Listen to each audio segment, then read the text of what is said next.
Hello all.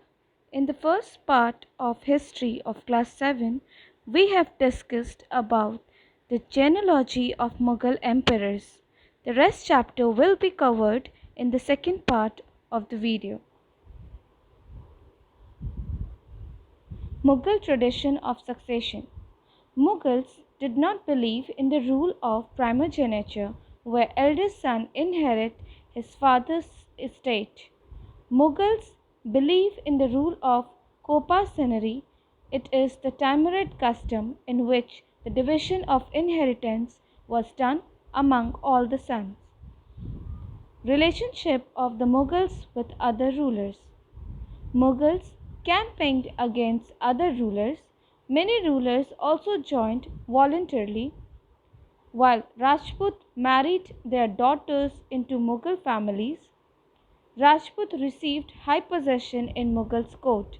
Every defeated rulers were treated honorably by Mughals.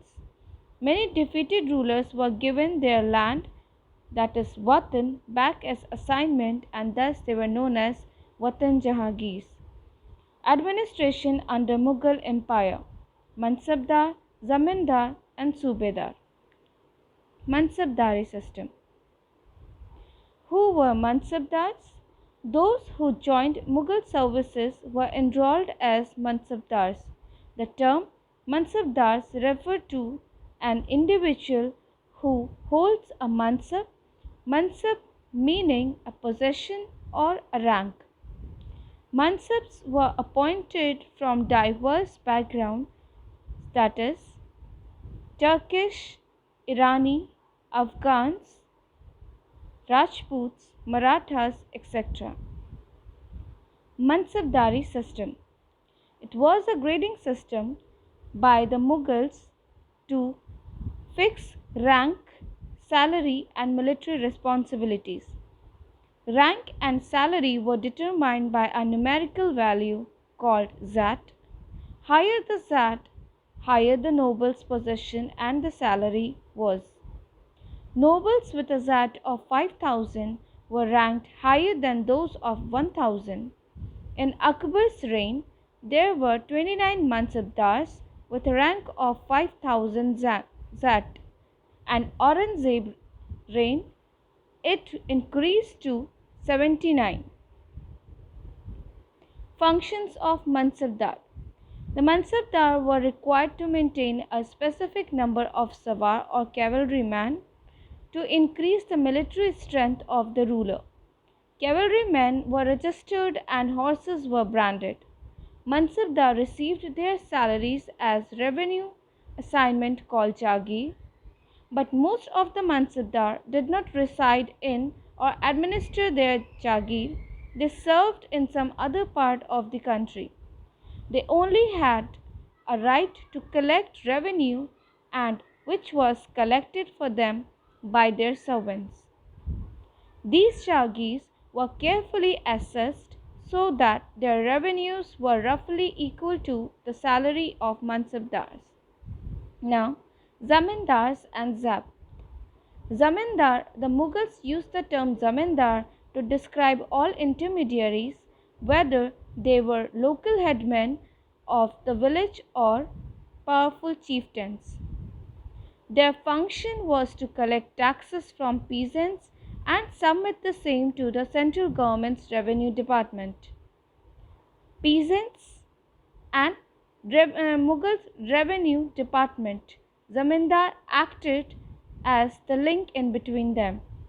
Todamal, the revenue minister of Akbar, carried crop survey, that was tax fixed on each crop in cash.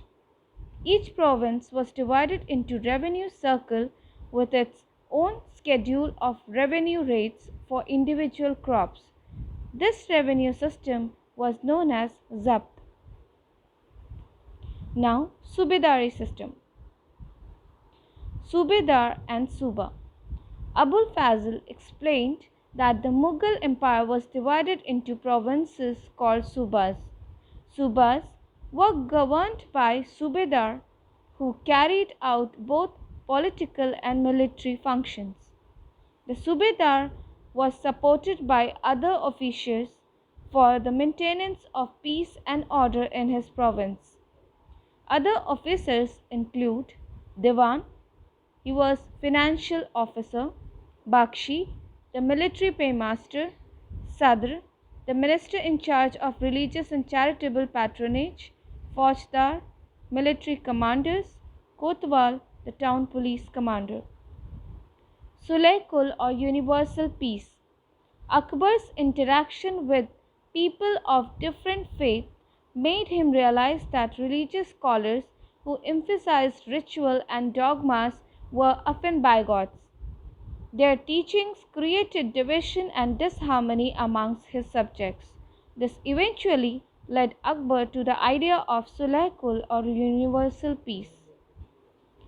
Akbarnama and Ani Akbari. Much of what we know about Akbar is known from his court historian Abul Fazl, who wrote Akbarnama. This autobiography was divided into 3 volumes. First volume deals with Akbar's ancestor from the days of Taimur to those of Humayun. In the second volume presents events of Akbar's reign, while the third volume, that is Ani Akbari, it gives information about Akbar's army, administration, and the legal and revenue systems of the empire. Thank you.